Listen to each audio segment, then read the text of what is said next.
Good evening. Welcome to Axiom Flux Season 4, Episode 12. Today's date is the 28th of January 2018, and we're going to be talking about the World Economic Forum at Davos.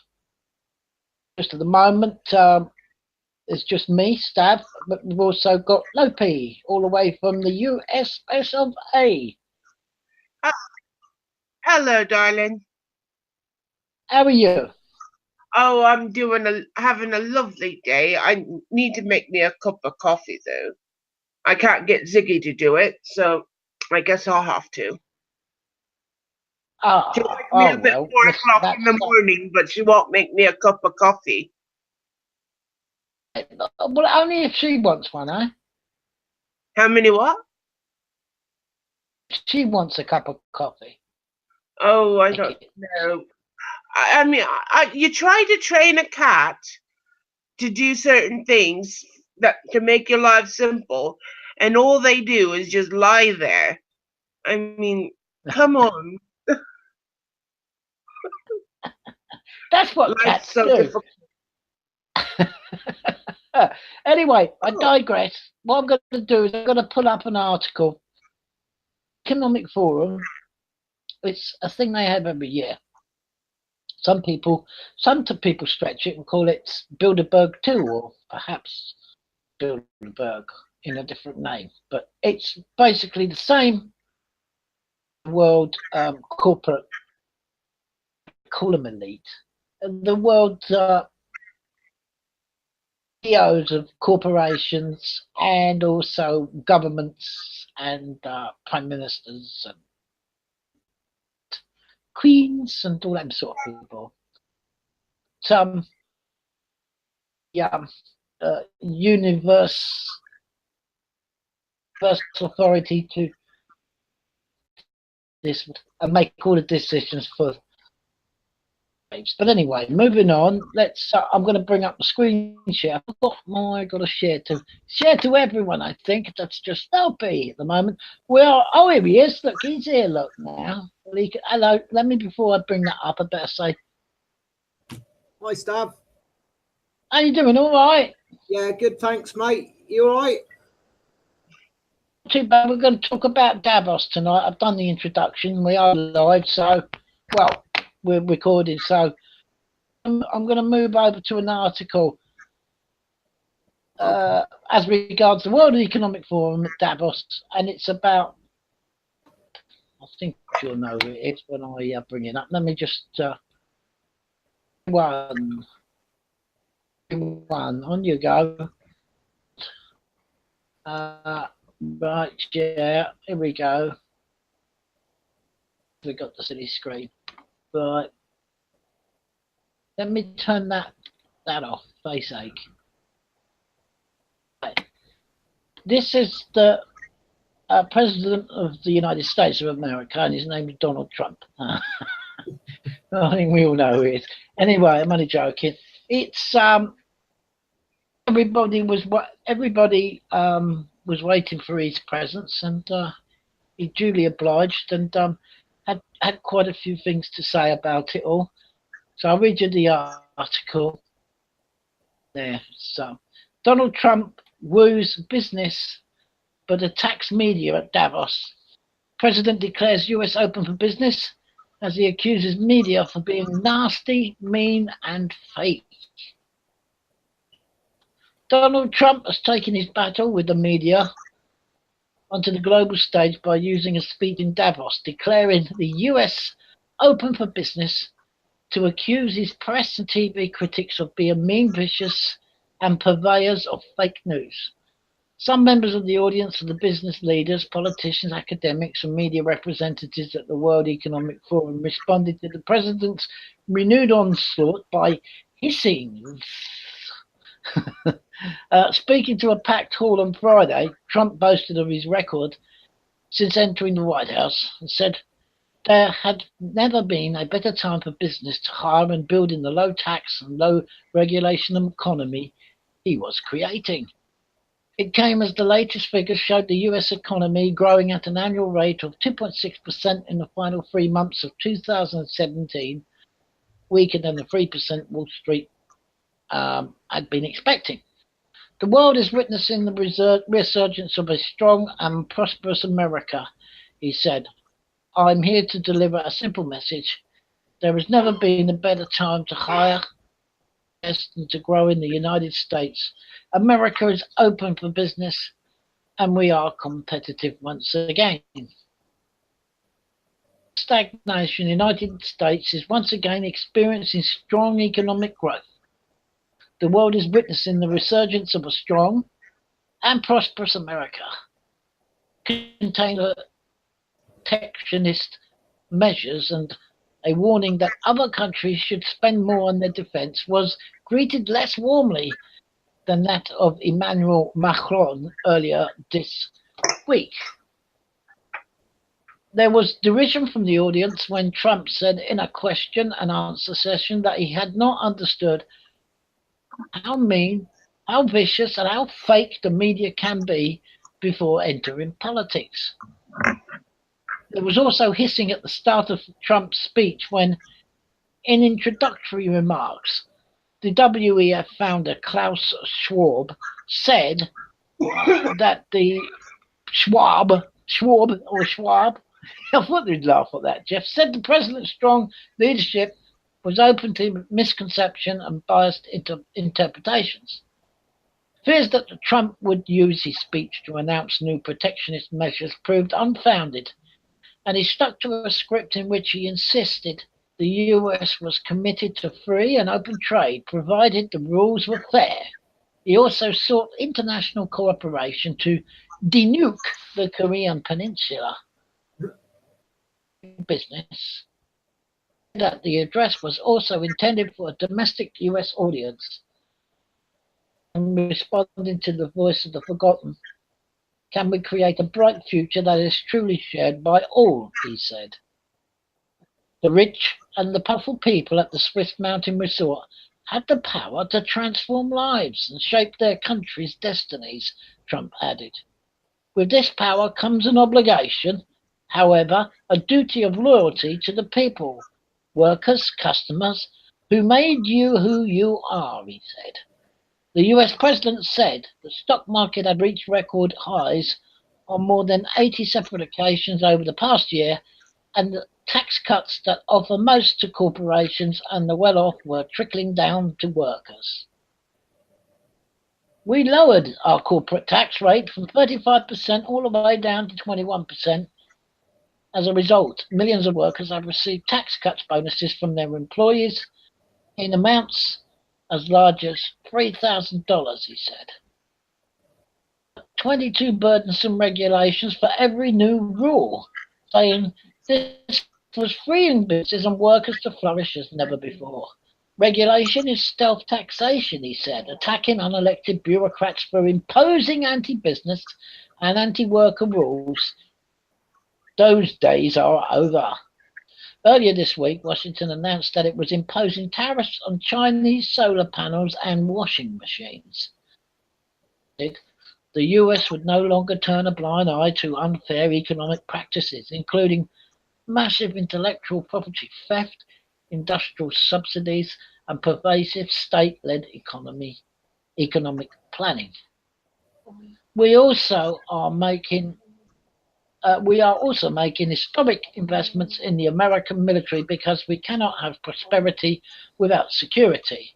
To make the world safer from rogue regimes, terrorism, and revisionist powers, we're asking our friends and allies to invest in their own defenses and to meet their financial obligations. Our common security requires everyone to contribute their fair share, he said.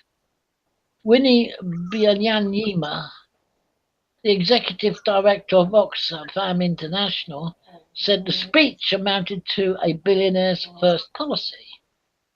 President Trump's boastful sales pitch was a victory lap for the trillions of tax cuts that the wealthy elites and corporations have clamored for. The evidence is clear. Are looting the US Treasury to enrich the 1%, she said. Philip Jennings, the General Secretary of the UN Global Trade Union, said Trump seems to think that America is all right if the stock market is all right. Mark Benioff, the founder and chief executive of Salesforce, a US cloud computing company, said, "I thought it was a great speech. I thought his economic narrative has become greatly enhanced now that the tax cuts have passed." That is just, I better add this was in global finance and banking, The Guardian. So there we are, The Guardian. I had to point to it, didn't I? I've done it twice. I just interject there, mate. You certainly can, Geoff. Let me get rid of this screen share for a second. I was just going to say on what you said there about. Sorry, I couldn't help myself but laugh and snigger at the. Call me a cynic. Sure. Call me a cynic if you like, but when it said about security and protecting the world from rogue regimes, I'm thinking, well, have they got to protect the world from themselves? Because, of course, the biggest rogue regime in the entire planet is the USA. As far as I'm concerned, I don't know what other people think. I mean, they can go around, slagging off North Korea and Iran and all these other innocent countries. And they're the biggest rogue regime of the lot. More wars have been started by the USA than any other country on the planet. And most of them are for just purely selfish means as far as I'm concerned. But there you go. I'd like to say, on a more positive note, I'd like to commend President Trump on that speech, and for the fact that he is basically stating that the rich do have an obligation to people below them, in their eyes, actually, the people that made them their money. And those are the common man, you and me, the ones that worked in the factory, the ones that are spending God knows how many hours building all the little things that, they're making millions and millions on, because, as a consumer and as the world is all capitalism and consumerism, we just got to have that newest piece of crap that they're building. And as a billionaire, they are obligated to, to think about everybody that put them in that position. And I commend that. I think that is probably one of the first people I've ever seen actually say that to any major forum. I don't know about you, but when was the last time you saw a billionaire say, "Hey, what about the little guy?" Yeah, that's right, Lopi. I agree with you on those points. I also kind of agree with Geoff and what he brought up, I guess, really. Just reading the article, I think there was one or two bits and pieces was sort of saying, yeah, you think that the stocks, because the stocks are going high, and it's okay, because, no one mentioned the dollar, of course, but the whole point of having a better export, to export cheaper, is to have a lower dollar. So I see the method in the madness, but unfortunately, more to it all on the financial side, as far as I can say, world hegemony and all the rest, which is another subject we'll go on to. But yes, he does say things that other prime ministers and presidents would never dare utter. So you have to give him kudos for that, at least. I mean, when he came in as a candidate, I mean, he said everything that everybody was thinking. Let's be honest. Well, everybody that's got half a sense, you know what I mean, that's got a brain cell. And obviously there's some out there that haven't, but there we are. But it was some game before he got elected. It's been a bit slow on a lot of things. This is only over a year, I guess. Hell of a lot of crap. Let's put it like that. crap to sort out with the Congress and especially the Democratic side, and obviously they want to try and get him impeached. He's facing impeachment or possible impeachment, but basically they've got nothing to impeach him on because they have no facts to any of it, especially the Russian gate nonsense. But had more on his plate to stop him from perhaps doing the things he said he would do. Anyway, but there's such drastic things to do to change that it's going to take more than one term, I would think, to be able to even achieve 1/5 of the things he said, because politics is a slow game, isn't it? It really does seem so catchy monkey type thing. So I don't know, but anyway, that's my 2 penny for what he said in the article. Yes, Geoff. Hang on. Can you? Yes. Can you hear me? I got you. Yeah. Oh, right. What I was going to say was, what really annoys me about all these bloody career politicians, well, he's not really a career, he's more of a businessman than a career politician, but what annoys me about these presidents and what have you is that the way they go on about demonizing other countries as rogue state, it really gets my back up, because, it's just a total hypocrisy of it. It's like when they announced that North Korea announced that they were going to have nuclear warheads, blah, blah, blah. And every country that came on board and condemned them were countries that had nuclear warheads.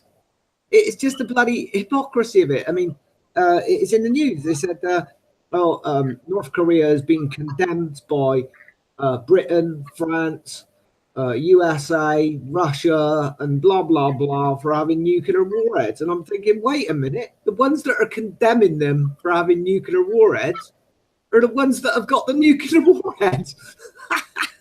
It's just... Yeah, but I think it's no secret that what was that? Secret that I'm pretty much a political atheist. So, but at the end of the day, he's going to say nonsense things. He's going to say things. Yeah. Like what he's going to do, like he said to Hillary Clinton, it's a good job I'm not president, otherwise you'd be in jail, Yeah. Or even if she's ever going to be put in jail, who knows? So it works both ways. Things that he can't achieve when he was a candidate, he's also going to say nonsense things that he's not going to do while he is president. So politics and geopolitics. It's like there's like you said, Stav, it's the thing about when his election promise, as soon as he gets in, he's going to target Hillary Clinton and put his top lawyer on the case and all this, and then that never happened. It's the same with Obama. I mean, he got in, he said, as soon as I get elected, I'm going to close down Guantanamo Bay. He didn't do that. None of them keep their election promises. They're all bloviate and come out with a load of old crap, pardon my French. But I just think, I think what they should do is what you mentioned to me one time, Stav, which was that all politicians, if they make election promises or put forward things that's in their manifesto, they should put it into a lawful contract and say, right, this is what we're going to do. We've signed it into a lawful contract, so you are guaranteed to get that, and that we cannot go back on our words and deceive the nation just to come out with a load of old crap just to get elected. Because that's what they do. They all do it. They're all the bloody same. They all say, I'll do this, I'll do that. And as soon as they get their election results and they're in office, that's it. It all goes out the window. I'm disappointed. No, and I know, Geoff. Mm-hmm. I've actually put it to a political party, one that said, one that made promises, and when they got half a result ready to proceed, and says he doesn't want to do it anymore. So, that they said to me when I put it into an email to them, so making their manifesto, and they wouldn't do it. and they No, wouldn't. so that's right. But they're very, very eager, these political parties, to have a constitution and have their own legality rules entwined and written out clear for the party members, who's having a good old party. But yes, you're right. I don't think anybody is going to change that. Right, now let's put it over to Lopi. Yes, Lopi. I want to get back to the topic and remind everybody that's here and listening, the whole point of why all the powers that be are in Davos. Davos is a city in Switzerland, in case a lot of people didn't know this. And the point they're all there is to have a major meeting about in the ideal of the World Economic Forum, basically talking more about bettering the world, reducing waste, enriching economies, that sort of thing. That's the whole idea we're here in Switzerland right now. And I think it's a great place to be because, one, Switzerland's beautiful. And as we all know, it's neutral. So I just wanted to remind everybody the whole point of Davos. Yes, that's good. Yes, and rightly so. It's a beautiful place. I hope there's one or two scientists there, or people from scientific, departments from corporations, and they're taking note that they found it very difficult to get around because of the excessive snowfall this year. It's record levels. So global warming, I think not. But let me move on. I've got one more little article here that mentions something that's a bit more up my street. It's talked about a lot at Davos. Let me share my screen. And yes, right. And it's this. It's an article by Cointelegraph, they follow the cryptocurrency market stuff. It's by a bloke called Gareth Jenkinson. So I pointed to all of everything. Twitter reacts to crypto fear mongering at Davos World Economic Forum. It's not very long, I promise. While cryptocurrencies have been a talking point at previous World Economic Forum currencies, they have come to the fore sorry, I'll start that again. That didn't come out right, did it? Absolutely dreadful. While cryptocurrencies have been a talking point at previous World Economic Forum, they have come to the fore in Davos this year. Following a breakout year, rise to an almighty high of $20,000, growth of other altcoins, it's hardly surprising that one of the major talking points at the World Economic Forum would be the future of cryptocurrency. With financial industry leaders coming together at the most important annual event on the economic calendar, media outlets took their chance to ask the top minds for their 2 cents worth future prospects of virtual currencies. Cointelegraph is currently attending the summit in Davos and has reported continual resistant perceptions towards cryptocurrencies. These views stem from a lack of a regulatory framework for virtual currencies, which has made some of the world's prominent banking and financial institutions hesitant about investing and supporting cryptocurrencies. UBS chairman Axel Weber said as much in an interview with Bloomberg, saying his firm would not recommend cryptocurrency adoption or investments to his clients until there is clarity on future regulatory action. As per usual, the vibrant and feisty cryptocurrency community has been watching developments at Davos keenly, and there has been plenty of backlash in response to any FUD or untoward comments about cryptocurrencies. Out of Davos FUD. Full Tilt Capital partner Anthony Pompliano, in his analysis of the prevailing sentiment floating around in Davos towards Bitcoin, Facebook product and growth manager, suggested that statements made by economist Joseph Stiglitz that Bitcoin was still used for shady purposes actually has the opposite effect of driving people away from cryptocurrency adoption. Here's his tweet, Pomp. Joseph Stiglitz, well-known economist, is bragging to the Davos crowd that Bitcoin is used for secret use cases and that fiat currency is superior. My theory is that this type of fear-mongering actually drives more adoption of Bitcoin and cryptocurrencies. Cointelegraph, blah, blah, blah. Yes, more than likely. Regulated out of existence, Stiglitz and Swiss banks bash. Two senior economists have objected strongly to Bitcoin versus fiat currency at the 2018 World Economic Forum. As a host of the Kaiser Report on RT, also touched on the wave of negativity around Bitcoin in Davos, but said it was too late for big financial industry players to try to stop what he described as a revolution. Max Kaiser said in his Twitter that Davos, threatened by Bitcoin, could have thwarted the revolution 5 years ago, but now it's too late. Go home, guys. Your time is over. Renowned American investor Bill Gross suggested that the rise of Bitcoin and cryptocurrency has signaled a move away from centralized institutions governing and controlling money.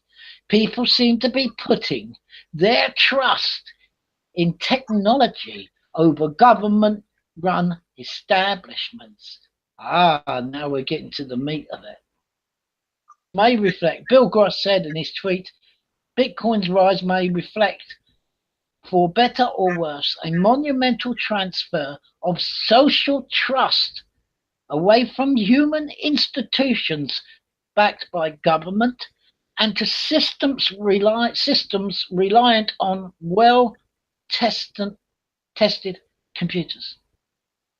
Twitter users Crypto Wilson highlighted more negative sentiment towards cryptocurrency, sharing a video of French President Emmanuel Macron speaking in favour of crackdowns by the International Monetary Fund on cryptocurrency.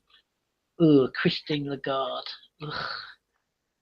Triggered by Bitcoin at Davos, I'm in favour of the IMF having full competence over the whole areas that escape regulation, Bitcoin, cryptocurrency, shadow banking, which can trigger crisis. His offices can't be ignored.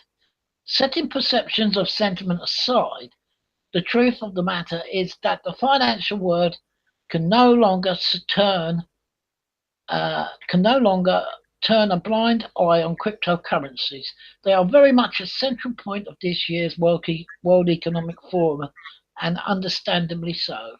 And the 68th US Secretary of State told Cointelegraph earlier this week at the summit, the sheer value of capital that has been poured into the overall cryptocurrency market has made it impossible to ignore.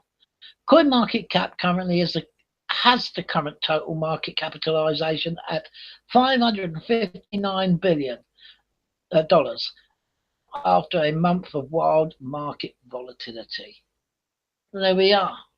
I think just quickly, before I let you guys in, a bit here, as I think I outlined, is what this Bill Gross says. Renowned American investor Bill Gross suggested that the rise of Bitcoin and cryptocurrency has signaled a move away from centralized institutions in money.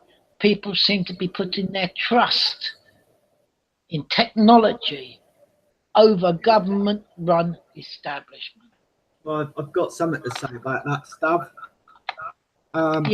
Geoff, let me just get back on here and clear this up. Yes, over to you, Geoff. Well, I mean, I hadn't heard about this Davos thing until recently, as you know. And with what Lopi said about Davos being in Switzerland, that would make absolute sense about the banking industry because, of course, the Bank of International Settlements is in Basel, Switzerland. Obviously, the banking institutions at the moment are feeling very threatened and under pressure from the um, from the cryptocurrency market, and they feel they're obviously losing control. They're losing the battle against cryptocurrencies, I would suspect, and they're not going to be the number one, player on the team anymore, so to speak. And I think they're starting to panic because, as you know, the fractional reserve banking system has had a monopoly on everything for so damn long. I think they're obviously they're starting to quake in their shoes a bit at the thought of all this money going over into the cryptocurrency markets.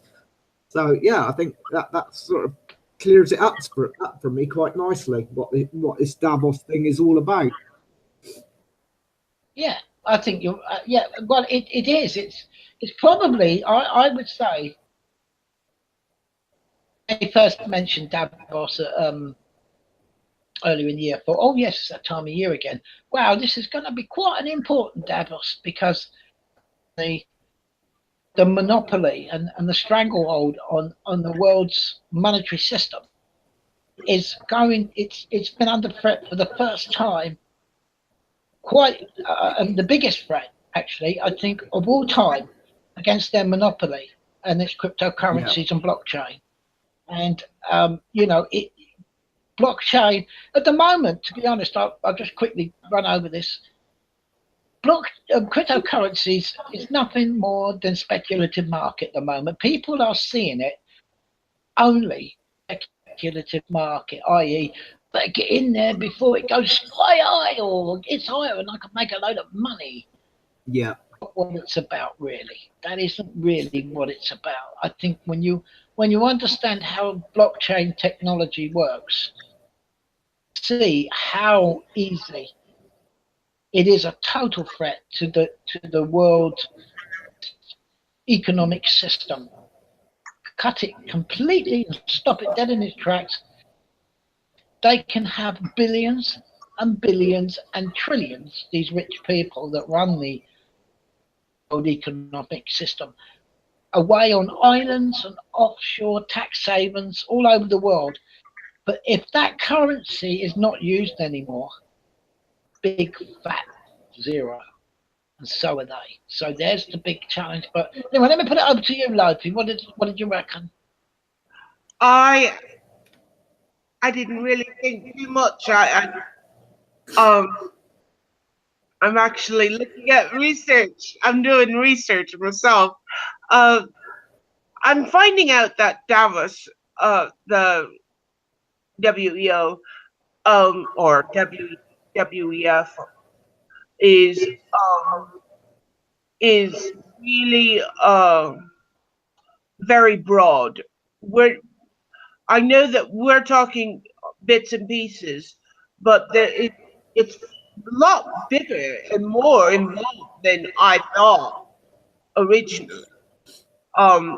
It's about everything, not just economics. It's about the world, making it greener, rebuilding it. It's about not segregating a country.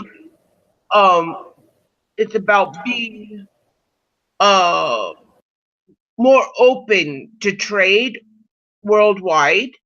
It's about equality of finances, sex, allowing children to be children instead of, by the time you're 12, you need to worry about have a job and be, money bringing to your family from the poor countries, because that's what the poor countries are doing, as we all know. For years, there's places like Ethiopia and parts of Africa, countries in Africa, who by the time a child is 12, they've got a 9-to-5 job, but it's not 9 to 5. It's pretty much 24/7, because that's all they can do to help their family. This whole meeting is about a whole bunch of things, all wrapped up in one, and I'm quite enamored on a lot of the talks that they're having. There is a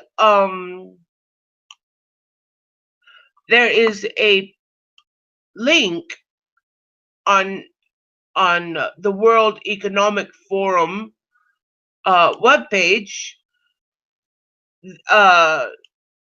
telling you every day what and where the topics and who's talking and what it's about, and I'm scared to say I agree with Angela Merkel, that we need global cooperation, not walls. That countries we all need to remember our history in order to not keep doing the same things over and over, because I mean, this true sign of ignorance is doing the same thing and expecting a different outcome.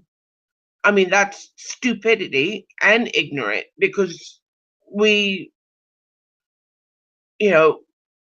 that's just plain stupid. Actually, I can't change that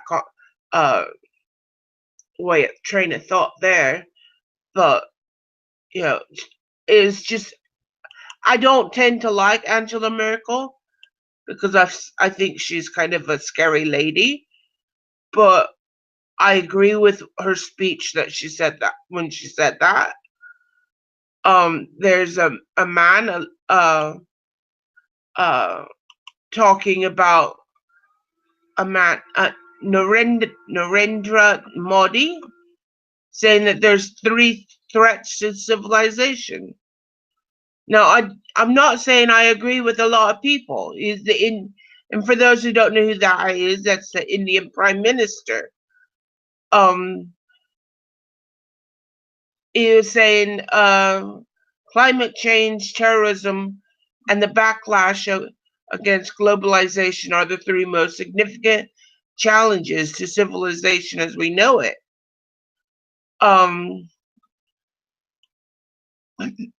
I don't know if a lot of people believe in the climate change, but let it be known, Antarctica is shrinking.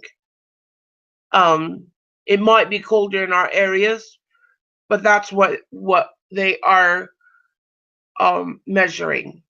Our polar, our Arctic and all that polar. There's just a lot of things on this page that their website, a lot of information and a lot of good things. There's an architect in Iraq who's rebuilding her country, trying. I tend to try to see the good in the world. Unfortunately, it's so full of negativity and bad and hate and segregation, and I'm seeing that this whole forum, this whole point of this meeting actually has a lot of positive connotations.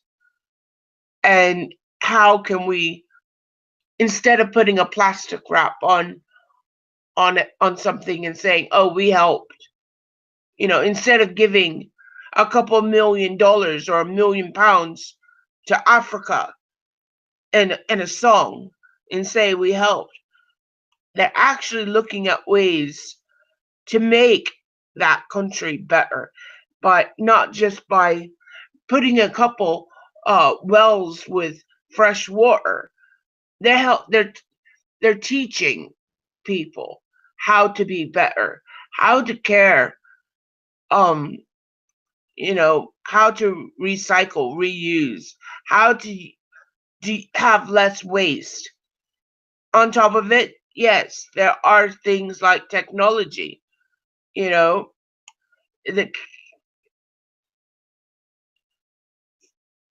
there's an article that says, can apprenticeships save young people from the threat of artificial intelligence, meaning robotics?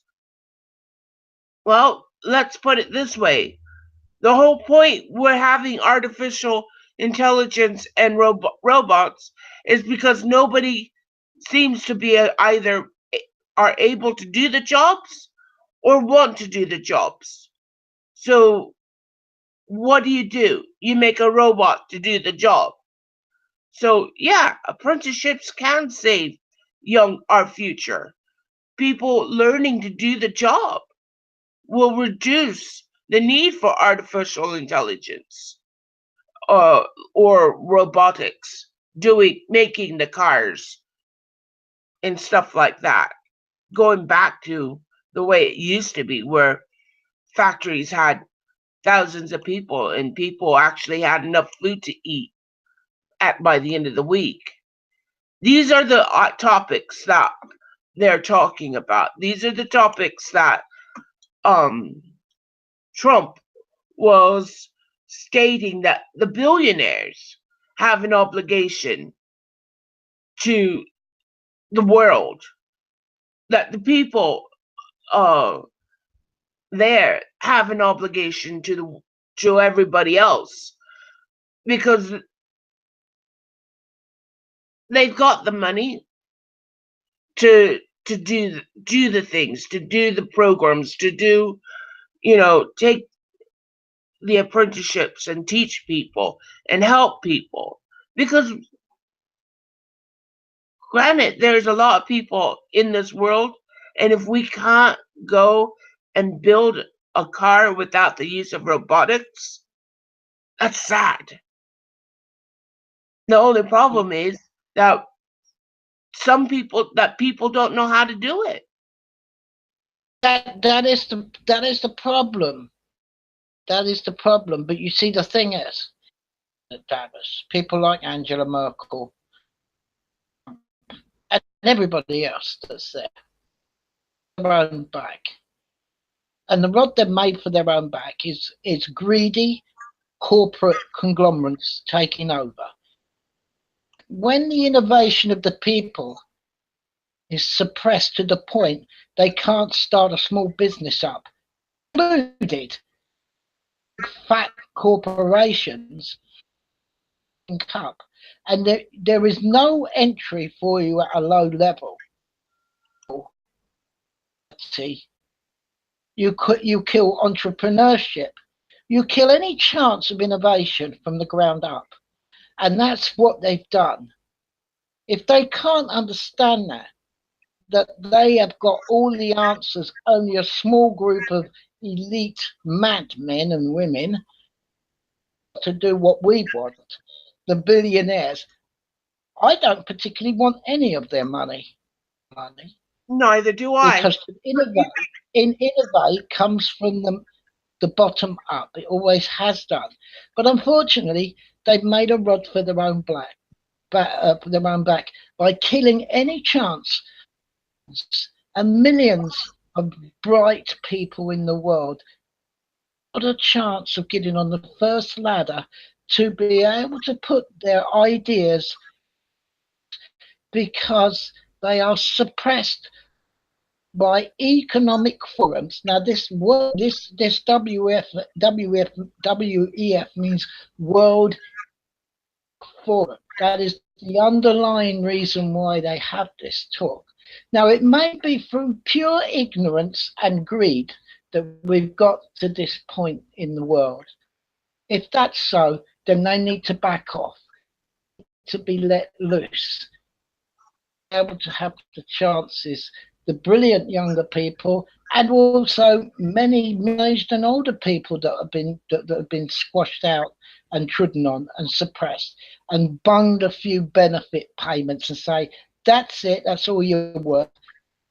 Just stick an X on the bottom of a thing every 4 or 5 years. That's all you're worth. What we think is best. Then, you know, it's time they all bloody woke up. And if they're that stupid, then not good, are they really, to be honest? And the World Economic Forum isn't much to cry about. But I think there's much more underlying reasons for these meetings that are a little bit, you know, not so good about them. A little bit more dubious, yeah. Yes, they have an agenda. We all know that. And unfortunately, if they're crying out for the world to fix itself, you've got to loosen the reins. You've got to let people start to do things. People have got no way of even starting a good idea, giving it a chance. Squashed big conglomerates, the half a dozen banks, the half a dozen 1 or 2 pharmaceutical companies, on and on and on and it goes. The financial market is a mess. It's rigged, it's controlled by algorithms, it's absolutely stupid. It has no bearing on economic values of any country in the world. It's a complete and total mess. And the only thing I can see, that little theory of Donald Trump, which is a good theory if he's genuine, that he's going to collapse the American dollar, destroy the American dollar, which is the world reserve currency. I thought it was. Yes, well, you know, this is where we are. Anyway, that's my piece on it. I quite agree with you. There are probably some very good people there that probably think like I do, but you know, they're probably shouted down and that sort of thing, or they're not even given the chance to speak. I don't know. But I like to say something about what you said when you first came up, and you said, you know, something in reference to them keeping their word. yes. What they, you know, well, it's this. The answer is simple. We, as a whole, as communities, as people in that are in their jurisdiction, have to hold them to it. And I'm not saying just write a letter to the legislator or the MP. I'm saying physically do something. No, I'm not. Don't go and create riots and all that. I'm not saying that. I'm saying go to the office. Make your physical presence known. Because when you look at a person eye to eye, there'd be less to tell you to fuck off. Oops. Than throwing a letter in the post, in the trash.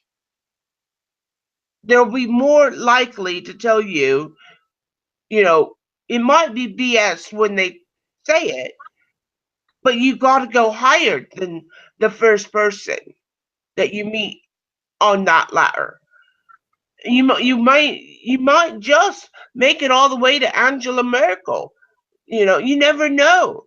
But writing the letter is not going to do it, and expecting somebody to actually take you seriously. That's the first step.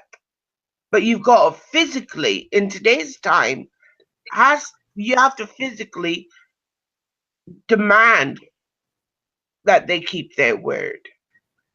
You know, they said it. That is one of the one you know, you're kidded along in life every 4 or 5 years by marking a piece of paper to say that you're illiterate with an X, for crying out loud. I mean, that system is stupid. Sign your own name, or you're not allowed to sign your own name. It's ridiculous the more I think about it.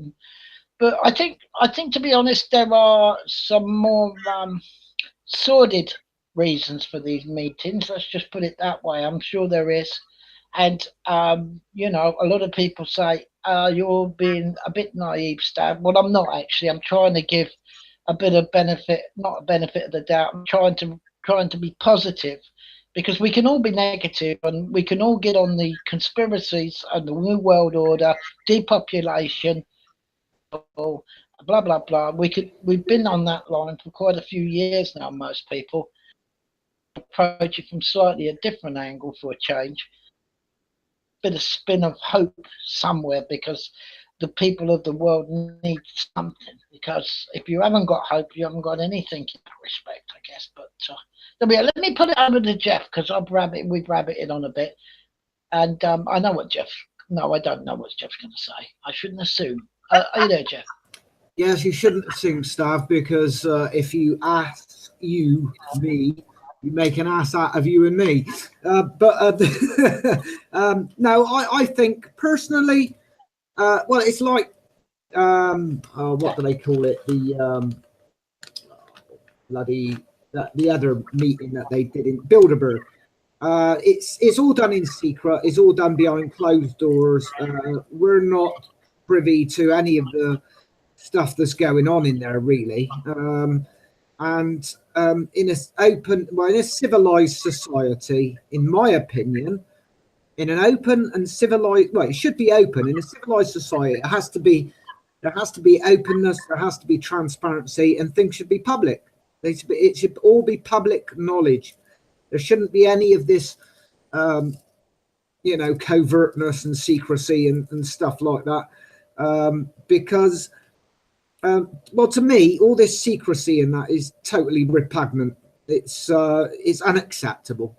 The only time I would say that I would there should be any form of secrecy is if it's to do with national security, and I can understand that there is a need for secrecy when it comes to national security. Obviously, if you're building weapons system or whatever to defend your country, you can't go telling the enemy what that is, because that, totally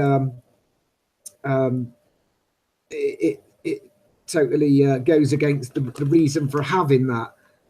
If you're going to give all your national security secrets away to your potential enemy.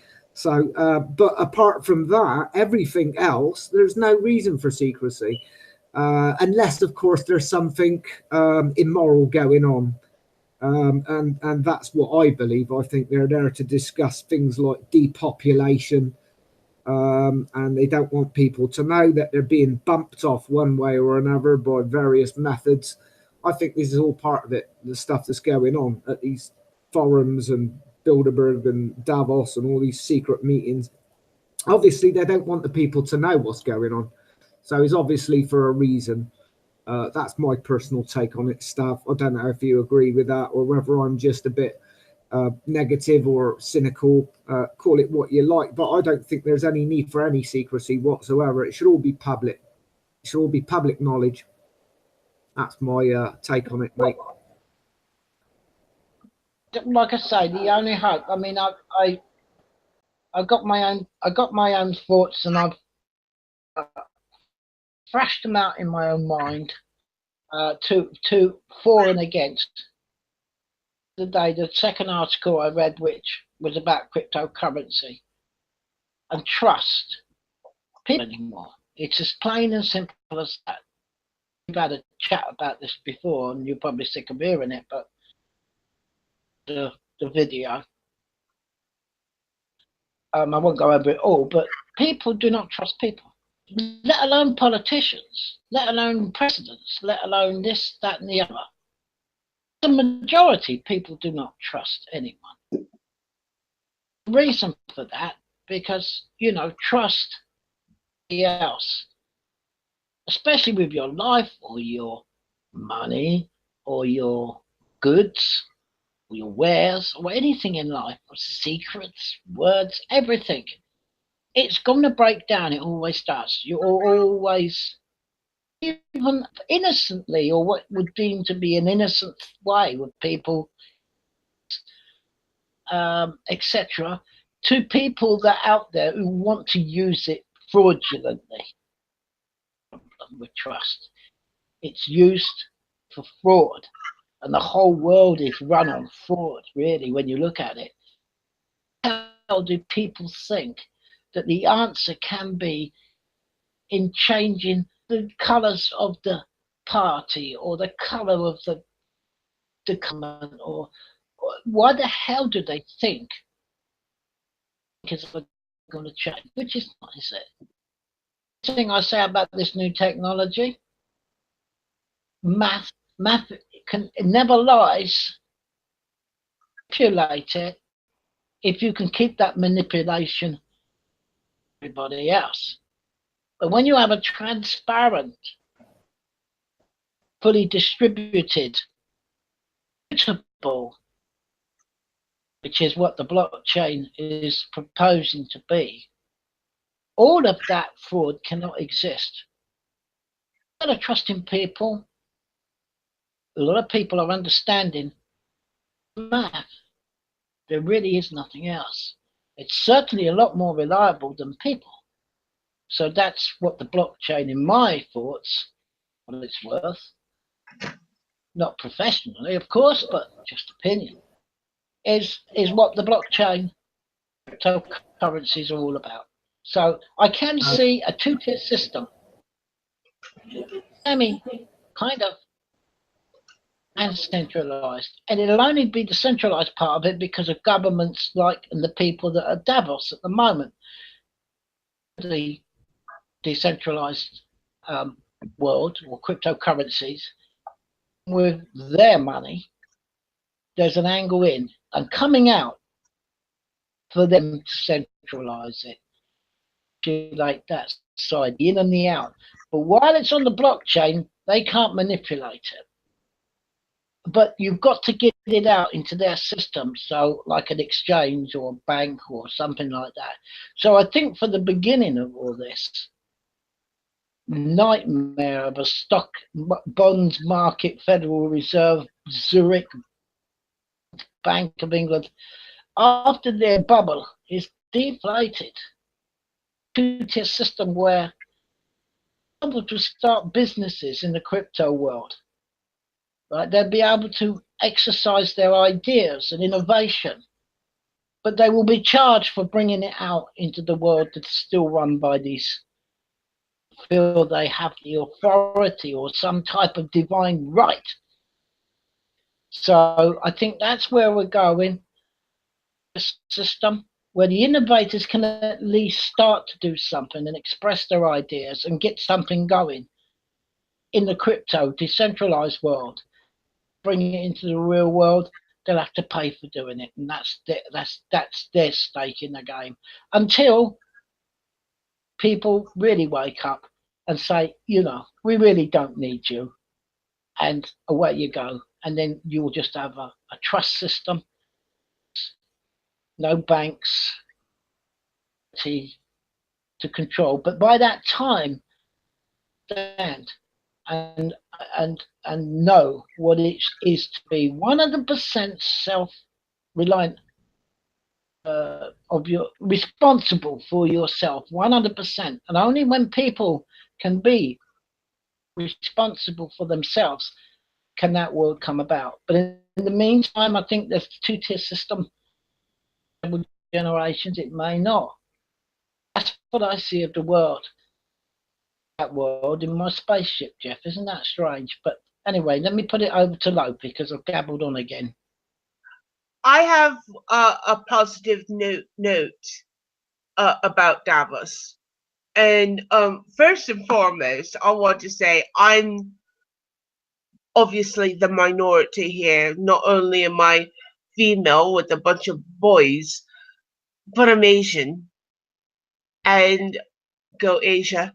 But anyway, I find it easy to trust people, and I trust you, not full-heartedly, you know, but once you break that trust, then you're done. You're not in my life.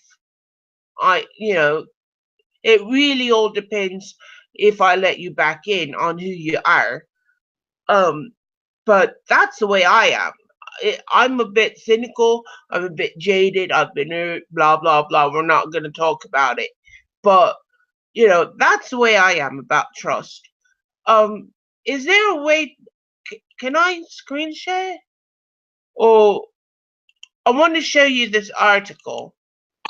Yes, yes, okay. Let me put you to one, and then button on the left, and then share. Hang on. Right, now you're presenting to everyone. If you go up on the left and press the little green arrow. All right. This is to bring up China in Asia. Woohoo. Even though a lot of people you need to share. I haven't shared. No, press the little green arrow and another box will come up. All right. And then share. It says I'm presenting to everyone. Well, I'm not seeing it. All right. Do you not see what I'm seeing? No. Not coming up. You are presenting. Yeah, Lopi, yes, it's the little green arrow on the left-hand side. If you put your pointer over the left-hand side, you get a bar come up, and then select the green arrow. I push it, and it says share to the entire room. Presenting to everyone. Yeah, you get an option to share your entire screen, and that should come up then. Oh, I don't know how. It's not doing it. Yeah. When you click the little... No, it's not doing it.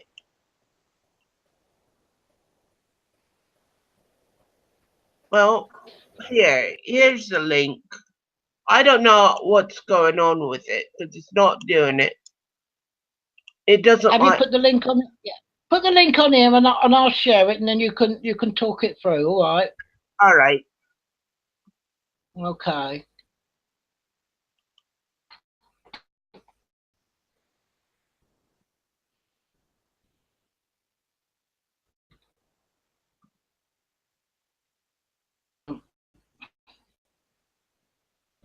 You got it? For some reason, it doesn't want to share now. Well, take me off the room. You want me to try it? Okay. You got it.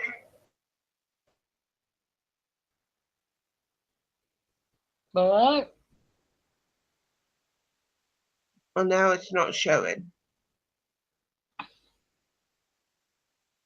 Yeah, but we haven't got the screen, have we? No. No. Oh, anyway. Here we go. Give it time. The one. That's it. Do you want to read it, and then I'll move down the page? Well, all right. All right. Or is there bits of it you wanted to just read? Yeah? Yeah, I'll read it off my... DAVOS. Oh, okay. I'll read it off my page because it's a lot easier for me to see. Okay, you carry on, and I'll move the page down here. What I'm saying. This is an article from the New York Times. So, you know, it's not your Daily Star. At Davos, the real star may have been China, not Trump, even though everybody's talking about Trump and everything. Davos, Switzerland. President Trump used the World Economic Forum meeting to woo investors and business leaders by reassuring them that America first does not mean America alone. But it was clear in Davos, Switzerland, this past week that geopolitical momentum lay with Beijing, not Washington. At one end of town, President Michel Temer of Brazil welcomed an unexpected offer from Beijing for Latin American nations to work closely with Chinese initiative known as the Belt and Road, intended to spread its economic and diplomatic influence abroad. At the other end of town, I had just read that part. One of the best attended speeches at the forum was that of Liu He, a member of China's ruling political. Lopi, you missed a bit. You did miss a bit. Oh, did I? Yeah. Oh, sorry. You missed a paragraph. Oh, I read At that. the other end of town, a senior Chinese diplomat. That's what you want. Oh, okay. At the other end of town, a senior Chinese diplomat helped introduce the Prime Minister of Pakistan at a breakfast meeting. Prime Minister Shahid Khakan Abbasi used his talk to praise the rapidly expanding Chinese investments in his country, including to build power stations and a large port. One of the best attended speeches at the forum was that of Liu He, a member of China's ruling Politburo, who promoted the Belt and Road Initiative known as One Belt, One Road. Participants here said the Chinese initiative was already rivaling more established, traditionally American-led international institutions. The China One Belt, One Road is going to be the new WTO, like it or not, said Joe Kaiser, the chief executive of Siemens, the German industrial giant, referring to the World Trade Organization. Belt and Road takes its name from the idea that Beijing is spreading its influence along the Silk Road that once linked Imperial China to Roman Empire to the medieval Europe of Marco Polo, but that was not the only push to extend its presence abroad that Beijing was trying to showcase. On Friday, the Chinese government used a policy document issued in Beijing to call for a Polar Silk Road that would link China to Europe and the Atlantic via a shipping route past the melting Arctic ice cap. Belt and Road has been a centerpiece in the foreign policy since President Xi Jinping, as his promise of a China dream of restoring his nation past greatness. Unveiled in Kazakhstan in 2013, Belt and Road started as a plan to revive economic investment and development links across Central Asia.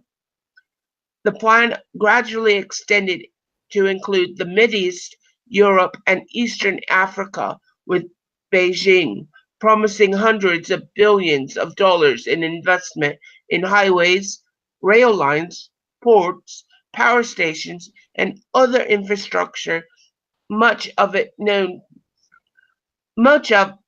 through loans from Chinese state-owned banks.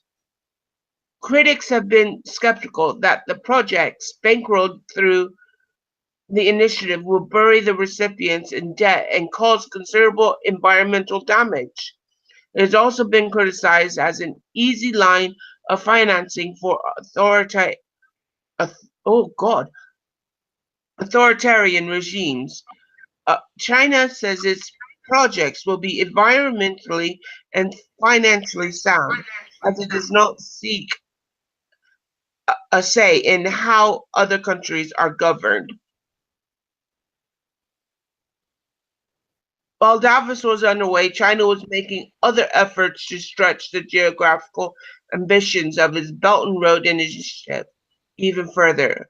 At a summit meeting in Latin America, the Caribbean foreign ministers in Santiago, Chile, Foreign Minister Wang Yi of China called for close cooperation and participation by the region's countries, although he stopped short of formally including them in the initiative. In Davos, President Temer of Brazil said that he was not concerned about the rising influence of South America of China, which has increased investments in his country and extended enormous loans to Venezuela and Ecuador. Venezuela has already proved unable to repay its creditors, which include Moscow and Beijing. The Russian government has used Venezuela's overdue debts as a bargaining chip to win the rights of Russian warships to visit Venezuelan ports. Mr. Tamer said that the depths should have been a financial issue, not a geographical one.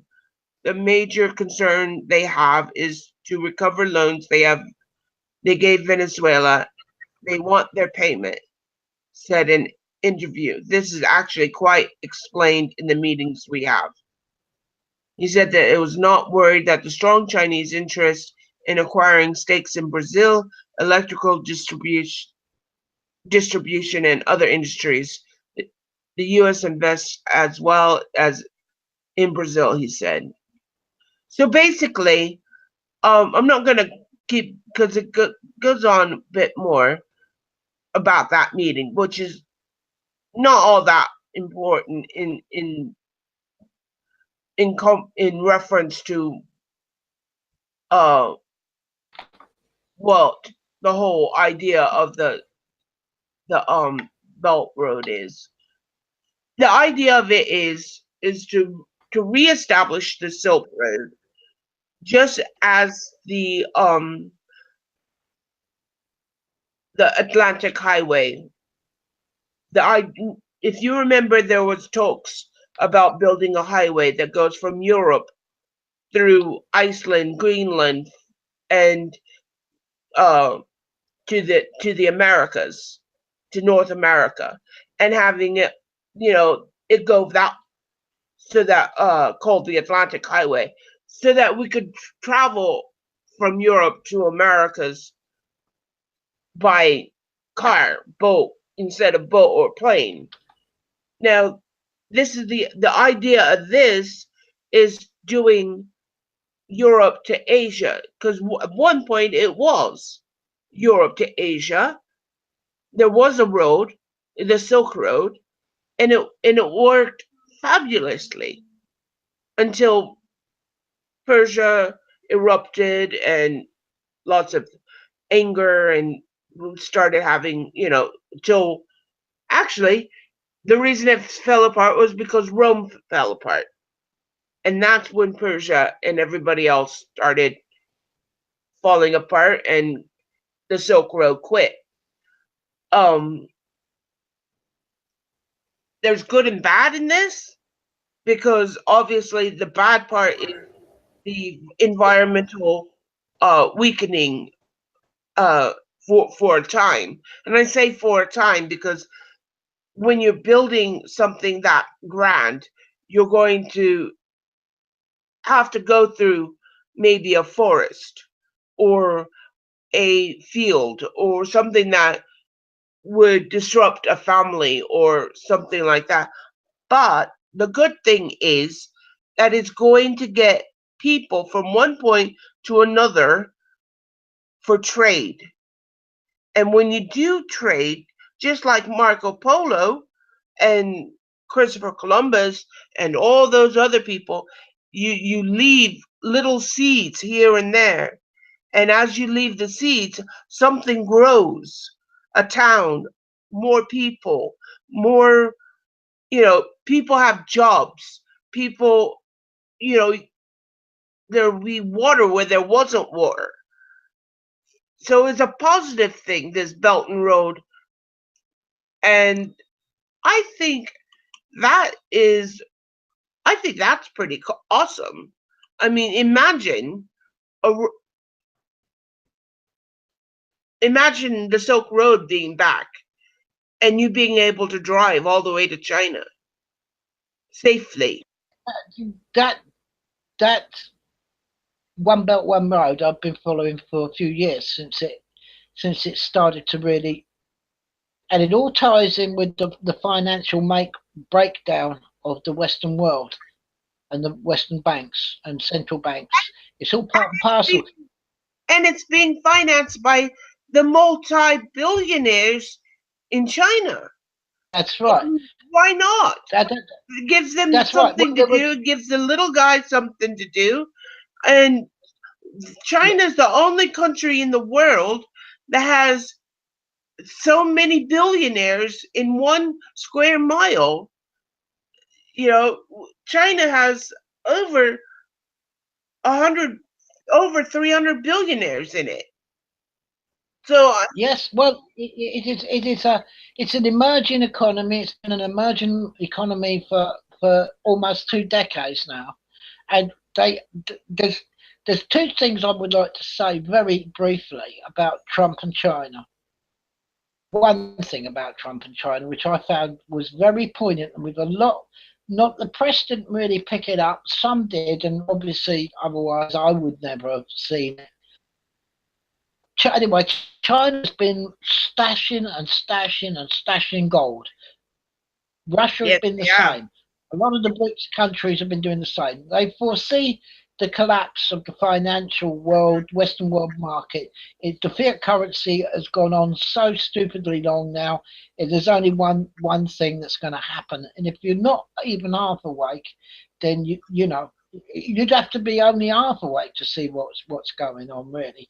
Now the point thing about Trump when he went to China last year, when he went to China, something happened in China that was quite important. The history of China with foreign dignitaries and presidents and queens and that sort of thing applies to all of them. But he opened up the Forbidden City and housed him a meeting city, and I thought that was very Trump. that was awesome, because the Forbidden City is owned by the country, but obviously it's a tourist site. But to have it in a meeting with another dignitary of that I'm not going to say of that stature, but in that sort of setting is absolutely wonderful. It's like a full circle. Yes, definitely. It's very, very, very, very poignant, very important. And I think you're not seeing the real Trump, or should we say the people behind Trump and China, Russia, everything, all of this nonsense, carrying on with the fake media, Can I? the deep state, and all of the rest of these neocons. A truth in it all, but you know, it all points to me that the One Belt, One Road is humongous. It's humongous deal. It's absolutely humongous. And yeah, I can see. I'm not going to go. I'm not going to go into what I'm going to give you my theory about it, or because it'll go on, and we don't want to get preoccupied with that. But I agree with you. It is a positive thing, but you're not seeing the whole story but you're not seeing the whole deal with Trump. I know that for sure. But anyway, over to you, because I'm sure you've got plenty to say about that. Well, I'd like to point out, Stav, is that on that article it said, here's an example of this article. It said on what was it? It said on Friday the Chinese government used a policy document issued in Beijing to call for a polar Silk Road that would link China to Europe and the Atlantic via a shipping route past the melting Arctic ice cap. Well, here we go again. It's the same nonsense. It's not melting the Arctic. In fact, I read an article the other day. It said that Arctic ice had increased by 42% since 2013. 42% increase, not decrease. It's not melting. It's getting bigger. So they're still playing on this bloody rubbish about global warming. It's driving me nuts. Whenever you see any of these articles, yeah, whenever you see any of these articles, they're always playing on this global warming crap. And it drives me nuts. They didn't need that. They didn't need that. It was just a stupid bit of socialist liberal type. I don't know what it is, but yeah. But don't bear in mind that the whole point was that they're using it as a reference. Because can you mute your mic because you're echoing? They're using it as a reference because people know that area as the melting Arctic point. It's not just, it's not per se actually melting in in that context. It's using it as a landmark, not as a actual, it's the melting area. Yeah, well, I'd say something to that, Loki. All they got to do is say the polar ice cap or the Arctic. They don't have to say the melting Arctic, but they do it at every opportunity. I've noticed that. Whenever you read an article, they have to bring up melting ice, global warming, and all this sort of nonsense. And as far as I'm concerned, it's one big utter scam. And it always will be for me. But anyway, getting on, I mean, that's straying off at a tangent slightly there, but I think that nothing comes without its problems. I mean, that Atlantic road, for example, that you were talking about, Lopi, the one that goes through Europe and Russia and into the Americas or whatever that they're talking about building. I can see pros and cons with all these things. Yeah, connectivity to different countries via roads and things has got its pros. I can also see cons. The con that I can see with these sort of big roads is potentially that of uncontrolled immigration, for one, which I think is potentially disastrous for different areas. And different geographical areas, and also the being able to move to different countries for alien creature. When I say alien, non-indigenous organisms, if you like, from one country to another that can cause damage environmentally. For example, when the American grey squirrel, I think it was, that come over here, it's wiped out our red squirrels in England. That gives you an example. And then, of course, in Australia, different organisms managed to get into Australia, like rabbits, and they had plagues of rabbits, and they had to introduce myxomatosis to kill off the rabbit population there and things like that. Everything's got its problems. I'm not saying there isn't advantages, because there probably is massive advantages as far as trade is concerned, and things like that, but all these things, they come with their own set of problems. Everything does have a positive and negative connotation to it. No matter what you do, every step you make in life, in the world, has a positive or negative aspect to it. You know, you throw something away, you consume. When you eat food, you're going to make shit. What does that do? Yes, it biodegrades. It's smelly and blah, blah, blah. But it's also protein to something else that may eat it. I mean, if an elephant didn't poo, a dung beetle wouldn't exist. I mean, that's an animal that lives off of it. Absolutely. You know, it builds its house, it eats it. So we need the elephant, and we need the poo he makes, so that the dung beetle can build. And why do we need the dung beetle? Because it's alive. It's doing a service. It's reusing the poo. You know, that's what these roads are doing. They're giving a job. It's giving somebody something to do. I'm sure they will talk when they do it. There will, I'm sure, be border controls for every country it goes through.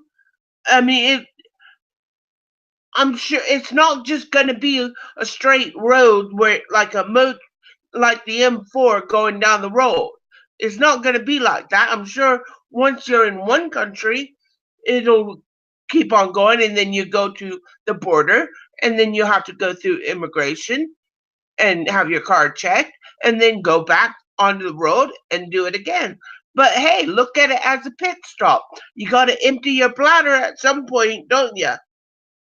Yeah, I can see you. I can see your points, Lopi. Yeah, I've got some points there. I just think that they might use these things against us in some ways, and I don't.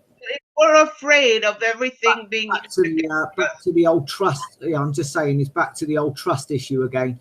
And of course, after what's been going on in Europe with immigration and uncontrolled immigration, and from sub-Saharan Africa and all that all the way up through Europe, it's been a disastrous open door policy. So I don't know whether they would use that against us in that way, or whether it would just be for the purpose of transportation and trade and things like that. I don't know. That's just a point I had to pick on there, because you've got to look at all aspects of these things. I'd say positivity to a degree, potentially, but I also see the negative. I can always count on you to be my little grey cloud. You what? Sorry, Lopi?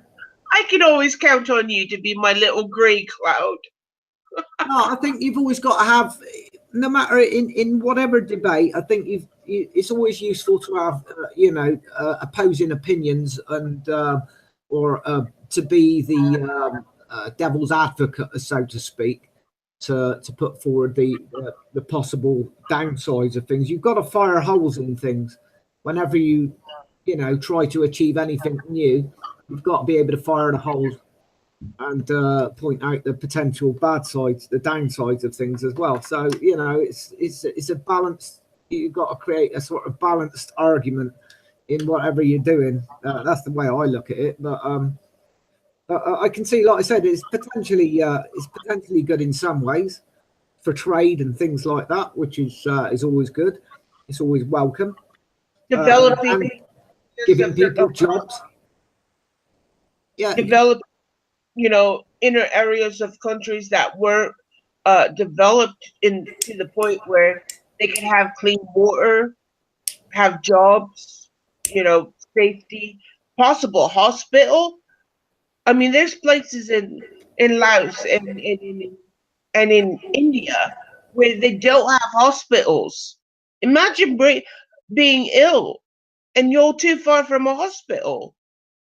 Absolutely, Lopi. And I was just going to touch on that, the fact that it would create, massive jobs, which is brilliant. That's always welcome in this sort of age of automation where there's not a lot of work around and things.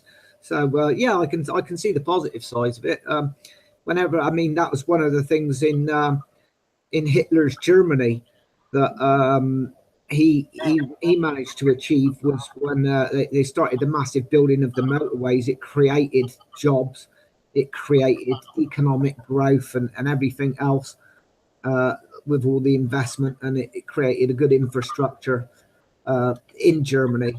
Between 1933 and 1939. So yeah, these things always have positive sides to it as well. What I don't trust is in these world economic forums like Bilderberg and Davos and all that. I just think that all these things need to be publicly accessible. It needs to be open to journalists, newspapers, the freedom of the press, to be able to go in there and report exactly what's being said, what's going on. It should all be open, transparent, and public knowledge for anybody to be able to access. There's no need for secrets. See, anything that's done in secret, in my opinion, is got to be something dodgy. There's no need for open to the public, and it's open to journalists. It's not in one building. It's all over the city, and they are, of course you're going to pay to enter, but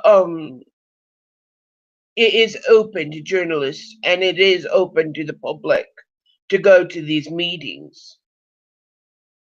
But you just got to pay for it. I didn't know that. I was told when I asked somebody about Davos, they said that it is one of these secret meetings like Bilderberg. I don't know. I know Bilderberg's totally. It costs a lot of money. You're talking tens of thousands. Yeah, I mean, and also there is a certain amount of vetting. I mean, you can't obviously be able to afford it. You and I aren't going to be able to afford it, but it is open to the public if you've got. Yeah, the only thing that concerns me about is like Geoff, is that when these places are attended by the same organisations, let's call them that, like United Nations, the International Monetary Fund. Monetary Fund is the reason why the African continent is kept like it is. Hitman. If you've not heard of that, Google it and check out videos, because they put these countries into poverty for their gain of stealing their minerals, their countries in debt that they can't pay back. That's always been the International Monetary Fund's job. And then when you've got a head of an organization like that, a certain Christine Lagarde, whose ultimate hero worships the biggest influence in monetary things is one John Maynard Keynes. I rest my case. It's the lunacy of fiat currency, of continuous printing of fiat currency, infinitum. And that theory, as we can see, keeps everybody in poverty. So I don't have much trust in the ORGs that are tending it. Is what the world should go, because unless they're prepared to change, which I don't see, not soon, they will have to either be forced out or done away with, because those all ORGs, we have the world we have today, most of it, and they're the ones that are the big wigs speaking. It's no different. If you know Angela Merkel's background, where she was brought up as a child, it's not that pleasant, really. So all of these people, unless there is a major change in the whole way, then nothing's going to change. I don't trust any of those. No way in this world. Trust any of them. But that's my that's only my concerns, Lopi. But the one belt I agree with you. I mean, just like the dog mantra, that we talked about the other day. You remember? Did you say? It's just like the dog mantra. If you can't lick it, sniff it, or piss on it, it's not worth your trust. I don't know if the world is ready for that amount of change anyway, and the One Belt One Road is a fantastic thing in what it is, and it is going that way. The financial world and the problem it has now, and there's only one way that can go. Job, as far as I'm concerned, to soften the blow for the American citizens. That's what I see him there for. This make America great again. I'm sorry, but it can't possibly happen. Well, it can't do it without help. And the American people can. If people help themselves, make it. Yes, great. The American people can be great again. So can every other single nation within the world. But this idea that you're going to join one big club like a European Union and like under one big umbrella, I'm afraid is not my idea of how countries are going to be made.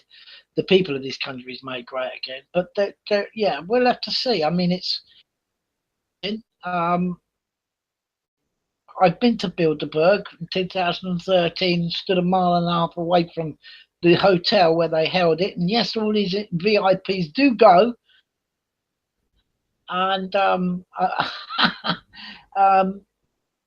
but you won't get nowhere near them, obviously, because of security and one thing and another. But at the end of the day, everybody knows they exist now. Everybody pretty much knows, well, not everybody, but people in the know. what they are, but trust is that we come back to that old trust, don't we, Lopi, at the end of the day? And Always. we've got to do we have to trust these Gold people? in maths and science. Yes. That's all. That's I where think that will happen. I think that will happen inevitably in time future. For that now, are people ready to really responsible for everything themselves and nobody else? You know, no nanny government. You know, are people ready for that? I think I don't know. I think a friend of ours, PJ, unfortunately he's not here with us today. Say hi to PJ at the zoo. He is doing. He's actually at the zoo in the Canary Islands. Lucky him. He is, which brings me to this point. If humans could act more like animals and learn from them, we could be a better species. Animals do not go and lie. Animals do not go and deceive and and and and do things out of malice or anger or hate or anything, because a lion doesn't go up to another lion and say, "Oh, I didn't like the way you roared. I'm going to bite you now." Or okay, maybe they do if they're in a bad mood, but usually it's because of the territory issues. But they're not going to sit and make fun of a zebra and kill it. Whereas a human, we lie, we deceive, we destroy, we kill for sport. We destroy things just because we can in the name of progress. Animals don't do that sort of stuff. And I'm going to set Lopi. I'll argue with that point because lions are very corporate in their manner. What they'll do is they'll wipe out cheetahs just to cut out the competition for the food. They'll actually, if they see that's the purpose of, because they're trying to survive for the food. They're trying to get the food. They will control their territory, whereas people are killing not for food. We're not killing for territory. We don't need territory. We're killing and destroying for the whole need of the ideal of progress, but we're not changing or fixing what we've destroyed. You see what I'm saying? Animals don't have hidden agendas. Animals do things for a reason. Yeah, but by and large, what you're saying is correct. They'll only take what they need and use what they actually need at any given time, rather than some animals do hoard. For example, like squirrels hoard. They'll hoard supplies of this and that, like nuts and things, so that they can see themselves through They the also winter. are the planters of our forests. When trees don't grow all of a sudden, it's because of the squirrels, because they've got a 5-minute memory. That's why they hoard their food in nuts, because they don't remember where they are, where they hid it. That's where a tree grows. I mean, in some ways, we are very animal-like, and we're very territorial. We hoard. We cut out the competition if we feel that there's a threat, like to our business or whatever. We're very aggressive, competitive.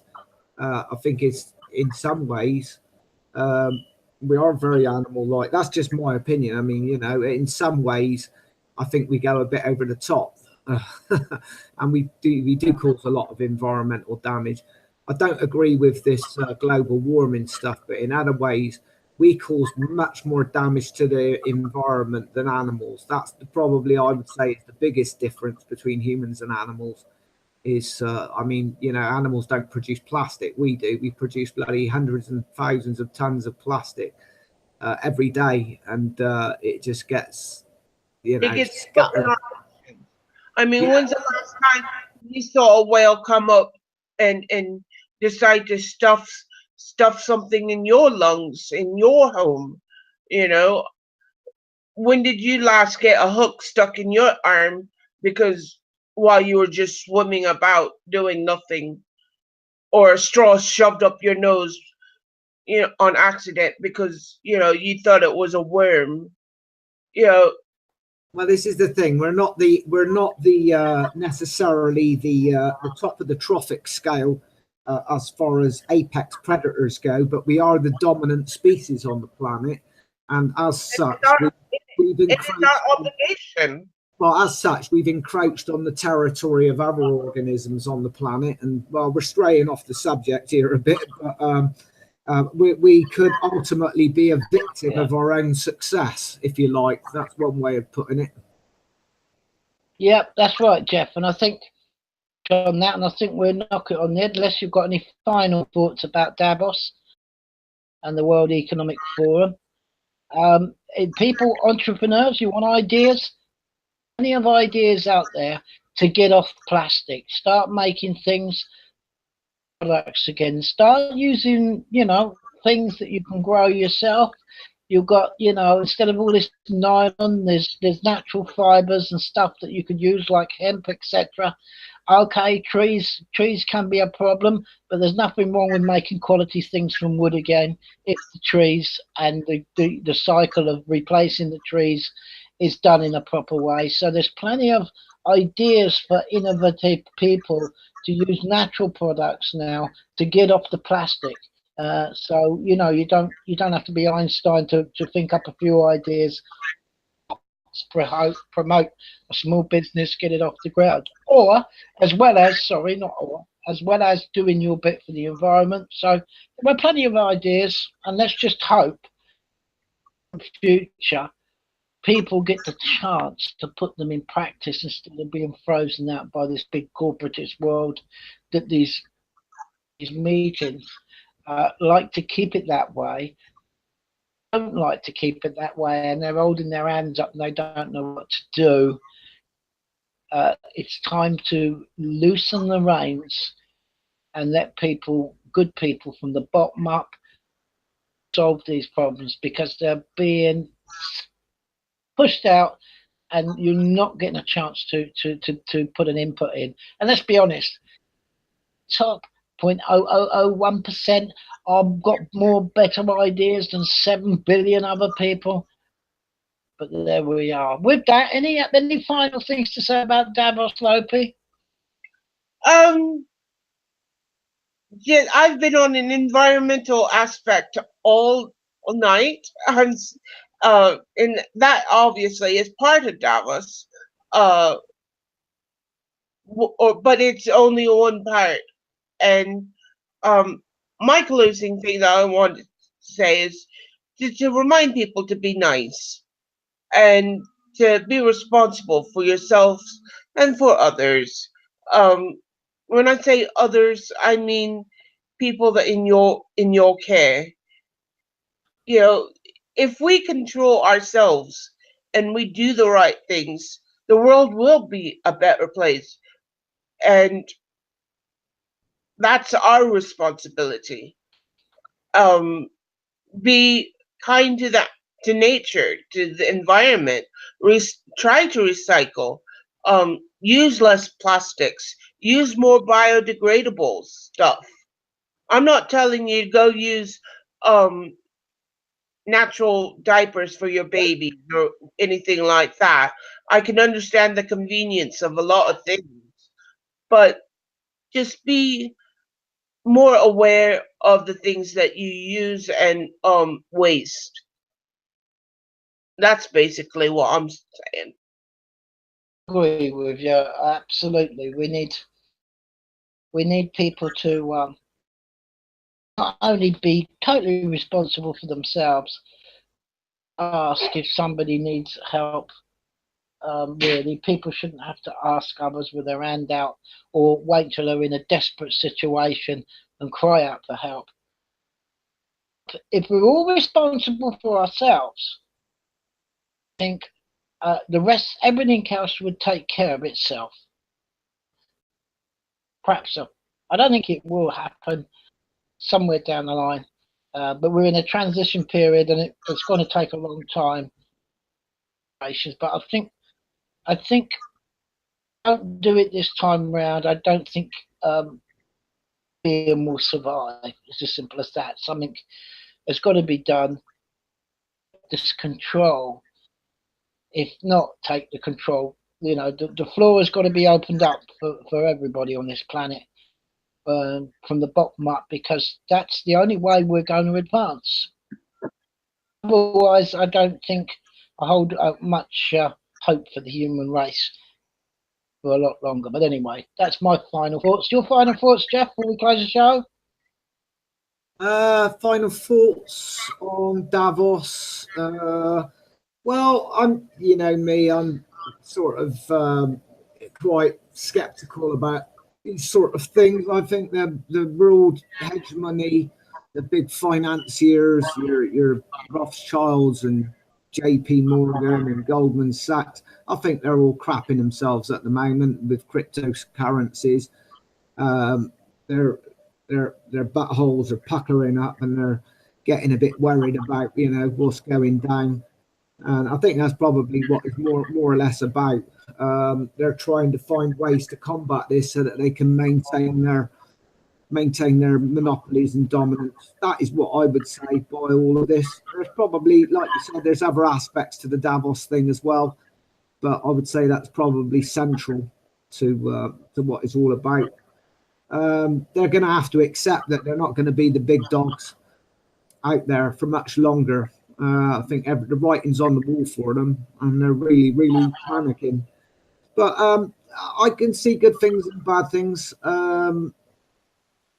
Remain healthily skeptical. That is my advice to people. Remain healthily skeptical. Try and be vigilant and see the other parts of the agenda that might not be immediately open to us all. But apart from that, I think we've more or less covered Davos pretty good tonight, Stav. And that's all I've really got to say on the matter. I'd like to see the world a better place, same as everybody else. But I think we're going to do it by, you know, taking alternative measures that are environmentally friendly, like you said, with the trees. And well, I think hemp is even better than trees for increasing biomass. I think it produces 4 times as much biomass in the same amount of time as it takes to grow trees. So I think hemp would be a good way of getting back to a sensible way of, you know, being able to produce medications and clothing and all sorts else. You can build houses from hempcrete, which are environmentally friendly and things like that. I think, you know, I think there's possibilities if they become more pro-choice and stop being such control freaks with legal, you know, making hemp illegal and stuff like that. It's about time they made it legal, definitely. And I think there's things that can be done. And like you said, with the idea that we've got 7.5 billion people on the planet, we need to harness the minds of the people so that the people with the good ideas can come forward and you know, put these ideas out there, because that's what it's going to take. You know, we need more ways of being able to harness this genius creativity that is man. That's the way I see it. But anyway, that's it for me, Stav. Okay, thanks, Geoff, and thanks, Lopi. Let's